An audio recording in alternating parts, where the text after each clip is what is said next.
Bagaimana cara kita berinteraksi dengan Al-Quran? Ada beberapa cara yang bisa kita lakukan. Yang pertama adalah sami'a yasma'u, mendengarkan Al-Quran. Hidupkan telinga kita, lembutkan hati kita dengan mendengarkan lantunan ayat suci Al-Quran. Rasulullah SAW sangat senang mendengarkan ayat suci Al-Quran. Disebutkan dalam beberapa keterangan, baginda Rasul sering meminta para sahabatnya untuk membacakan Al-Quran dan kemudian beliau mendengarkannya. Sungguh orang yang ketika dibacakan ayat suci Al-Quran, kemudian dia simak, dia dengarkan, maka bacaan Al-Quran tadi akan menjadi rahmat dalam hidupnya. Yang kedua, qara'a yaqra'u, qira'atan. Seseorang membaca Al-Quran. Al-Quran dengan teks bahasa Arabnya itu dibaca oleh kita. Tentu dengan bahasa yang tartil, ya, bahasa yang tartil.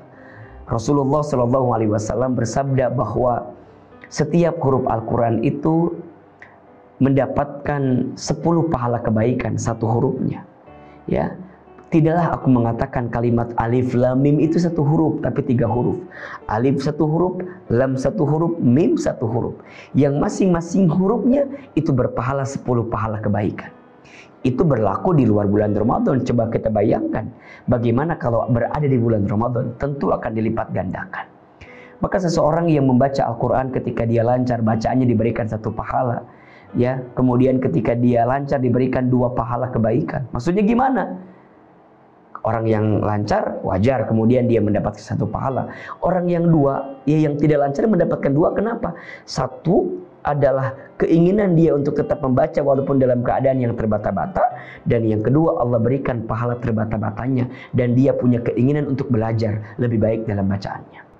Maka sungguh bacaan Al-Quran kita menunjukkan sebesar apa syafaat yang akan kita dapatkan nanti di hari kiamat.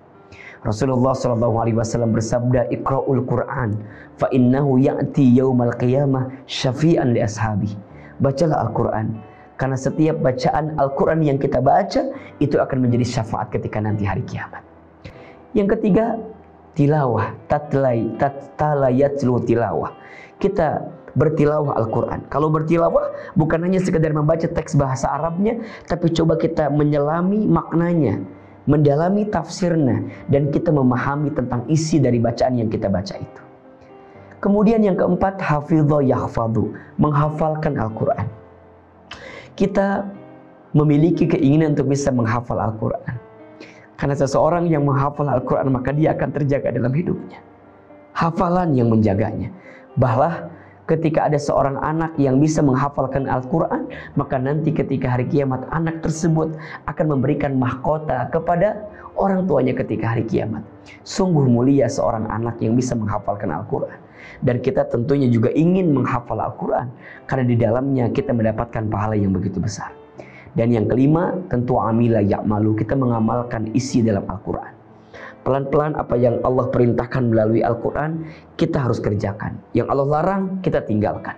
Karena sungguh ketika kita bisa mengimplementasikan semua isi di dalam Al-Quran, maka sangat dekatlah kita dengan kemuliaan dalam hidup ini. Maka ayo, selama bulan suci Ramadan, jangan pernah tertinggal diri kita untuk menghadirkan kedekatan dengan Al-Quran. Sungguh rugi jika ada orang yang bertemu dengan bulan Ramadan tapi dia tidak mendekatkan dirinya dengan Al-Quran, tidak bisa berinteraksi dengan Al-Quran. Kenapa? Ya, karena Ramadan itu menjadi mulia, salah satunya karena ada Al-Quran di dalamnya. Sehingga jika kita ingin mendapatkan kemuliaan di bulan suci Ramadan, maka dekatkan diri kita dengan sesuatu yang menjadikan Ramadan ini mulia, yaitu dengan Al-Quran. Bacalah Al-Quran, karena Al-Quran itu menjadi petunjuk dalam hidup kita, menjadi penerang dalam hidup kita, menjadi wasilah kebaikan untuk kita. Dan insya Allah kita akan mendapatkan naungan kasih sayang Allah ketika kita dekat dan terus berinteraksi dengan Al-Quran.